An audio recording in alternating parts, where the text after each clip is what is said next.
कांचन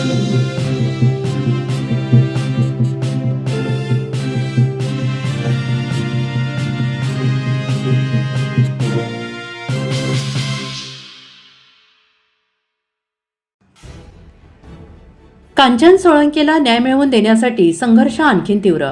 आदिवासी समाजातील तरुणी कांचन सोळंके हिच्या कुटुंबाच्या न्याय लढ्यासाठी केंद्रीय सामाजिक न्याय राज्यमंत्री रामदास आठवले यांची भेट घेण्यात आली. यावेळी आई संघटना संस्थापक अध्यक्ष विनोदभाऊ भोसले, आई संघटना महाराष्ट्र राज्य उपाध्यक्ष आदिवासी कन्या संगीताताई कडाळे, जळगाव जिल्हाध्यक्ष स्वातीताई गायकवाड तसेच कांचन सोळंके यांची आई आणि कुटुंबीय उपस्थित होते. या भेटीदरम्यान कांचन सोळंके प्रकरणाची संपूर्ण माहिती आठवले साहेबांना देण्यात आली. पीडित आईने आपल्या मुलीच्या न्यायासाठीची व्यथा मांडली आणि सर्व बाबी गांभीर्याने ऐकून घेतल्यानंतर आठवले साहेबांनी कुटुंबाला धीर देत न्याय मिळवून देण्यासाठी आवश्यक ती भूमिका घेण्याचे आश्वासन दिल्याचे सांगितले.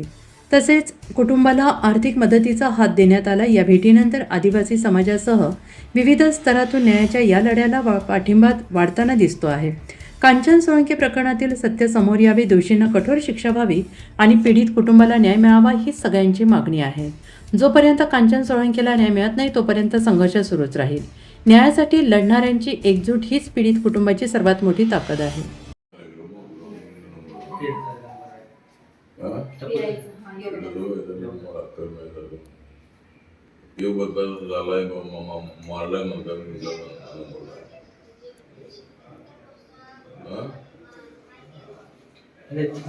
पोलिसांचा नंबर आहे.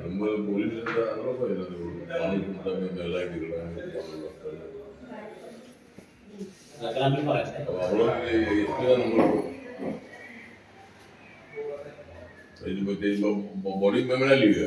बॉडी मध्ये तिची आहे ना नंबर सांग यायचा घे नंबर 99 60 58 20 71 71.